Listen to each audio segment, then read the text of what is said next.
Okay, सो IIT JEE 2011 में आया हुआ ये question, let's solve this.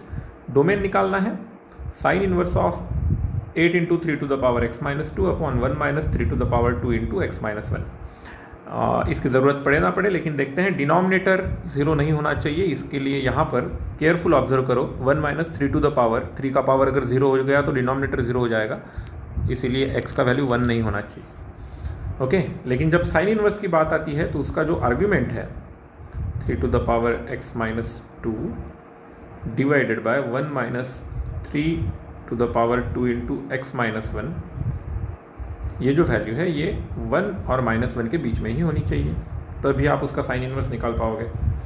So it is 8 into 3 to the power x, 3 to the power -2 मतलब upon 3 square, that is 9, right, divided by 1 minus, यहाँ पर 3 to the power 2x minus 2 है, तो 3 to the power 2x upon 3 to the power 2, and that is between -1 and 1। अब 3 square is 9, तो ये जो हमारा आर्ग्यूमेंट है इसमें हम लोग 9 से मल्टीप्लाई कर लेते हैं न्यूमरेटर और डिनोमिनेटर को। So we get -1 less than equal to 8 into 3 to the power x upon 9 minus 3 to the power x का whole square, and that is, ये जो पूरा वैल्यू है ये -1 और 1 के बीच में है। तो इसको सॉल्व करने के लिए पहले एक काम कर लेते हैं, put 3 to the power x is equal to t। तो हमें सॉल्व करना है -1 less than equal to 8 into t upon 9 minus t square. ठीक है ना, पहले t में सॉल्व कर लेते हैं और बाद में फिर 3 टू द पावर x के लिए उसको सॉल्व करेंगे। अब यहाँ पर आपको दो पार्ट दिख रहे हैं। अब 9 माइनस टी स्क्वायर से हम लोग डायरेक्टली मल्टीप्लाई नहीं कर पाएंगे, क्योंकि पॉजिटिव रहा तो और निगेटिव रहा तो ये दो केसेस बनेंगे। तो इससे अच्छा हम लोग यहाँ पर दो अलग conditions, 8t upon 9 minus t square, एक पार्ट में हमें चाहिए कि 8t upon 9 minus t square इसकी वैल्यू -1 से बड़ी रहे, और दूसरे तरफ हम चाहते हैं कि 8t upon 9 minus t square ये जो वैल्यू है ये 1 से छोटी रहे, less than equal to 1। So let's solve both of this things.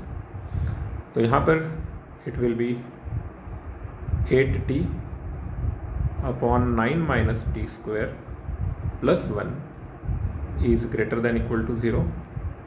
So it is 8t plus 9 minus t square upon 9 minus t square, it should be greater than equal to 0। Numerator और denominator दोनों, यानी अगर हमने यहाँ पर numerator और denominator दोनों में -1 से मल्टीप्लाई किया था तो टोटल मिलाकर तो कुछ चेंज नहीं हुआ, तो t square minus 8t minus 9 upon t square minus 9 should be greater than equal to 0। So इसके फैक्टर्स क्या बन रहे हैं? न्यूमरेटर के फैक्टर बन रहे हैं t minus t minus 9 into t plus 1 upon t minus 3 into t plus 3, that should be positive. Okay, and let's see ये सेकंड वाला पार्ट क्या बोल रहा है। तो यहाँ पर होगा 8t upon 9 minus t square minus 1 is less than equal to 0। ठीक है, तो hence 8t minus 9 plus t square upon denominator में है 9 minus t square is less than equal to 0। So numerator ठीक है, न्यूमरेटर है T square plus 8t minus 9। मैं चाहता हूँ कि डिनोमिनेटर को टी स्क्वायर माइनस 9 लिखो, तो यानी मैंने यहाँ पर दोनों साइड को किससे मल्टीप्लाई कर दिया है? -1 से, तो लेस देन इक्वल टू का क्या हो जाएगा? Greater than equal to. तो इसके फैक्टर्स क्या हो गए फिर? तो ये हो गए t plus 9 into T minus 1 upon t minus 3 into T plus 3, it is positive. Okay, एक काम करते हैं, एक ही ग्राफ पेपर पर मैं दोनों बनाने की कोशिश करूँगा। ओके, सो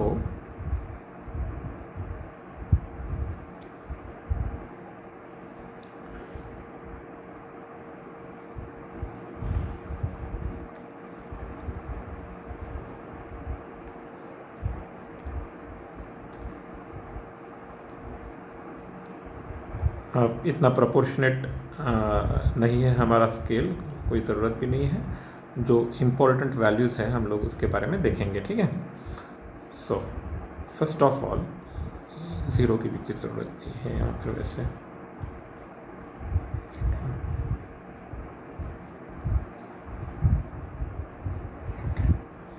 एक काम करता हूँ, थोड़ा कलर कॉम्बिनेशन बनाते हैं। पहले ये फर्स्ट वाला पार्ट, सो इसके ज़ीरोज़ और पोल्स अगर हम लोग बना लेते हैं तो 9 -1, ठीक है, और फिर ये -3 एंड +3। ओके, अब जो हमें कर्व मालूम है उसके हिसाब से वी नो सबसे एक्सट्रीम जो है वो पॉजिटिव होगा। हमने उस हिसाब से ही एडजस्ट किया है। अब हमें इसमें से पॉजिटिव वाला पोर्शन चाहिए। सो -3 के पहले है, फिर 1 और 3 के बीच में, और फिर 9 के आगे है। Let me do one thing, मैं इसी कर्व पर अब एक काम करता हूँ ग्रीन कलर से, या let's take one more colour, एक डार्क ब्लू ले लेते हैं, ठीक है। So okay,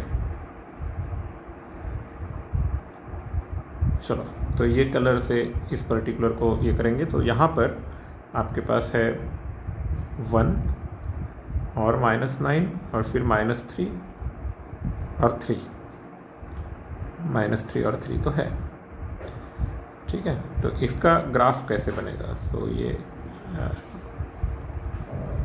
so we have 3 -3 1 and -9। Okay,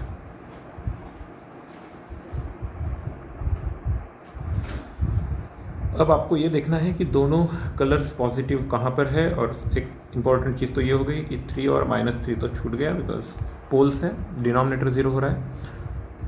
okay, अब पॉजिटिव रीजन जहाँ पर दोनों चीज़ें पॉजिटिव हो, ऐसा कहाँ कहाँ पर मिल रहा है हमें? तो एक पार्ट इधर -9 के पहले, सो ओके। दूसरा पार्ट हमें दोनों पॉजिटिव जो दिख रहे हैं वो है -1 to 1, और तीसरा पार्ट जहाँ पर दोनों पॉजिटिव है वो है 9 के आगे, करेक्ट। सो अगर हमें -1 less than equal to 8t upon 9 - t² less than equal to 1 ये बताया गया, तो हमें मालूम है कि t belongs to -∞ to -9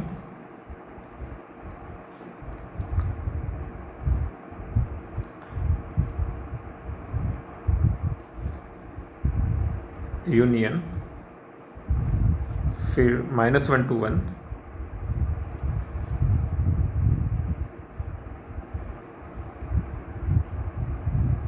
union 9 to ∞। But t क्या है?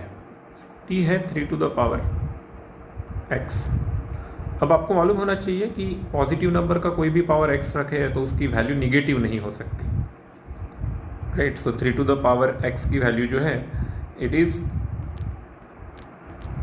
0 to ∞।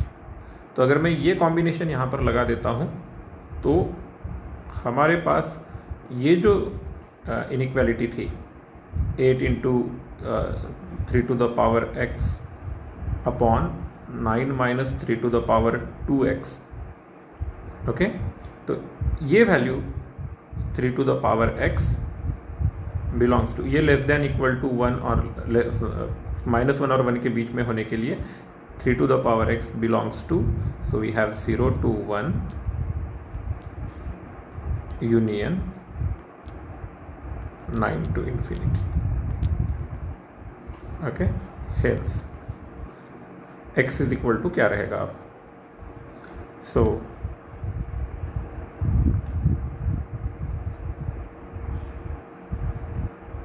x के वैल्यूज यहाँ पर रहेंगे, हेंस x बिलोंग्स टू 0 की तरफ वैल्यू जाने के लिए -∞, और 3 to the power 0 1 होगा यूनियन 3 का स्क्वायर 9, फिर इधर +∞. So this is it. So as we can see the domain is -∞ to 0 union 2 to infinity. I hope you have understood this. अब यहाँ से यहाँ तक क्या किया है, तो अलग अलग वैल्यूज़ लेके आप लॉग निकालने की कोशिश करो, और 3 to the power x है तो ये इंक्रीजिंग फंक्शन होगा. ये सारे फैक्ट्स आप इस्तेमाल कर सकते हो. Thank you.